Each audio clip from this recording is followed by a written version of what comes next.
A school topper will fail in his real life, whereas the average student will fail in his academics. What is happening here? This is not their failure. This is actually the failure of our education system. This video is all about how our education system is killing the creativity and how the education system can be reformed.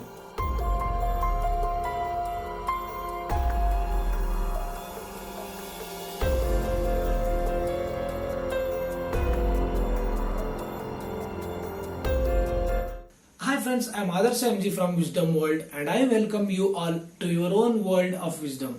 Let me begin with a story. This story is of a 24-year-old man who felt lost in his life and who had no purpose in his life.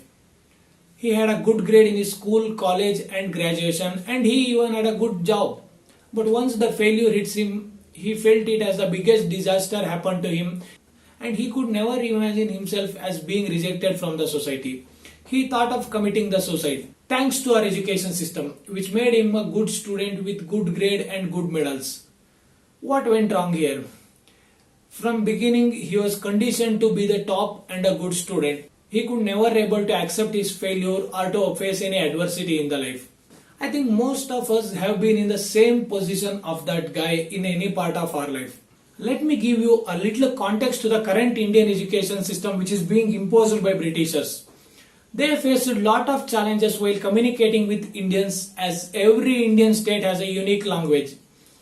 Then they portrayed English as a form of pride in India, and during the Industrial Revolution they wanted us to work for them. Since they knew that we were good at maths and calculations, they wanted us to be clerk for them. Till today most of us use our hands and fingers for the calculations. They didn't needed any creativity, they just wanted people who are disciplined and who can follow their orders. Sadhguru Jaggi Vasudev rightly mentions in his one of the speeches that Britishers imposed a fear-based education system in India, and if a student fails to get a particular marks, he or she is finished. I hope you guys are liking the video. Give it a thumbs up and please support the channel by subscribing to the channel and sharing the videos with your friends, and most importantly add your feedbacks in the comment section. Now let me tell you what are the things our education system is lacking today. The education system which we have today is becoming more exam centric rather than being a learning platform, and the system is less focused towards the character building and increasing the morale of a kid. The most tragic part of our education system is all the students are measured with the same measuring unit called marks.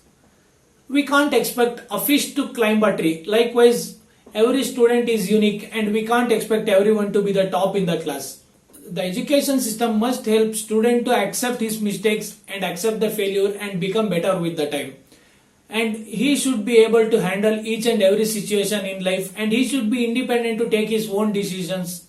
After spending the major chunk of your life in education, if you don't know what is your purpose, then it's a mere failure of the education system. A good education system must help the overall development of a person, and the education system must guide a person to follow his passion through the rest of his life. Schools are providing the knowledge, but they are failing to build a wisdom or intelligence. There is a difference between knowledge and the wisdom. Knowledge is nothing but what we really know, but the wisdom is what we do with the things we know or how we use the things we know. We should develop an education system which can help person to face the adversities in his life. Let me move on to the three important things which are required in our current education system. First is diversity.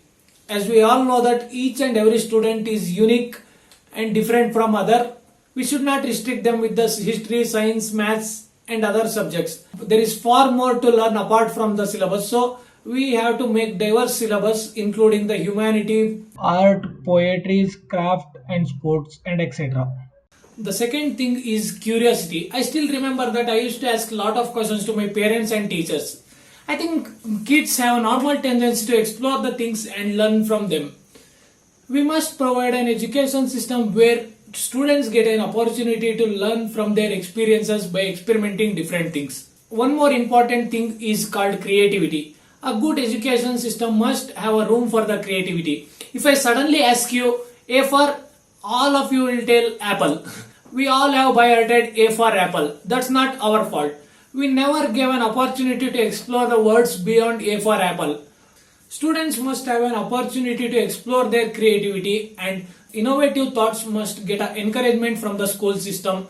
I still remember that one of my engineering lecturer quoted that he's using the same book which was taught to him 30 years back. The syllabus must be updated in time to time, and students must know how to use their brain rather than just to remember the things which were taught in the book.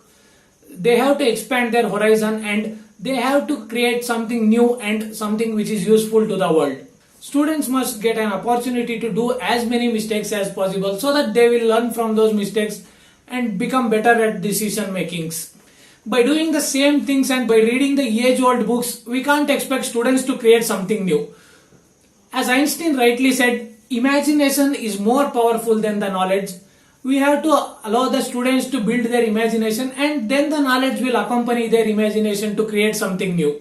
Many Indian students who are leaving the country and going abroad are settling down in the foreign country. We proudly call them as NRIs. Now they are turning into non-returning Indians. If you see any of the big company, Indians will be in the top position of the company.